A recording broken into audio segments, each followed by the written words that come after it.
Hoje eu vou te explicar por que essa lesão aqui aconteceu quando a barra estava descendo. Além disso, eu também vou te explicar por que a gente tem mais força para segurar uma carga em contração excêntrica e vou te explicar por que essas lesões, contrações desse tipo, são as lesões mais comuns em músculos e tendões. Vem comigo.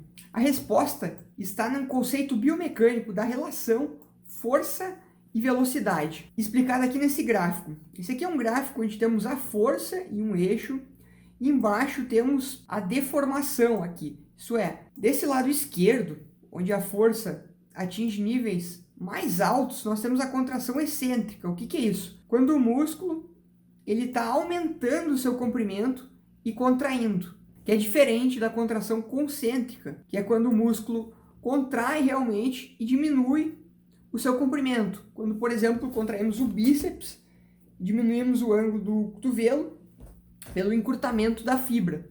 E aqui também tem a contração isométrica. Como podemos ver, ela é mais forte do que a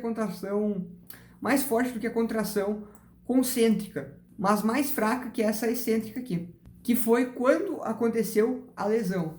Para exemplificar melhor esses conceitos, isso aqui acontece na unidade funcional do músculo, chamada sarcômero. Existem duas proteínas compostas por actina e miosina. Esses filamentos de actina e miosina, eles se entrelaçam, formando pontes cruzadas. É um mecanismo das pontes cruzadas. É assim que o músculo contrai e relaxa. Só que essas pontes, elas levam um certo tempo para se formarem. Dessa maneira, quando a gente tem uma contração muito rápida, por exemplo, uma contração concêntrica, para levantar uma carga, essas pontes elas não conseguem se ligar por completo. E quando elas vão se soltar, acontece o seguinte, que elas levam um certo tempo para se soltar também. E a consequência disso é que temos mais força quando temos uma velocidade de contração menor, no caso da contração concêntrica. Isso é, a gente está levantando o peso devagar, a gente tem mais força do que levantar ele muito rápido, que a gente consegue formar mais pontes cruzadas. Só que quando a gente vai soltar essas pontes, lembra que eu disse que ela leva um certo tempo para desgrudar. Quando a gente está contraindo o músculo, mas na verdade ele está esticando, que é a contração excêntrica, nesse caso a gente tem na verdade uma maior velocidade disso aí, resultando em mais força. Por quê? Porque eu disse que leva tempo para desgrudar. Se a gente tenta desgrudar muito rápido, a gente não consegue e fica com maior tensão ali. Isso resulta em uma maior força, como esse gráfico aqui demonstra.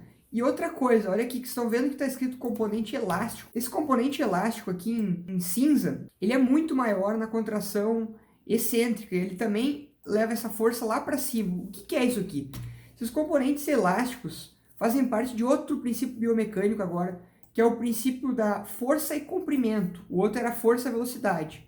O princípio da força e comprimento diz que em determinado encurtamento do sarcômero, isso aqui é um gráfico demonstrando o sarcômero e seu comprimento aqui. Observe que a tensão aqui é máxima em determinado comprimento, tá bem? Então, se ele fica muito esticado ou muito contraído, ele não tem tanta força.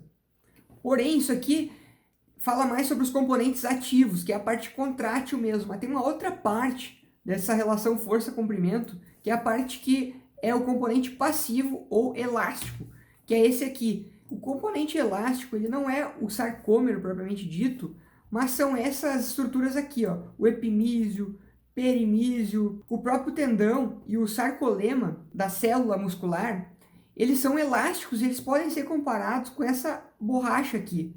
O que acontece com uma borracha? Quando a gente estica uma borracha, ela acumula mais energia potencial elástica.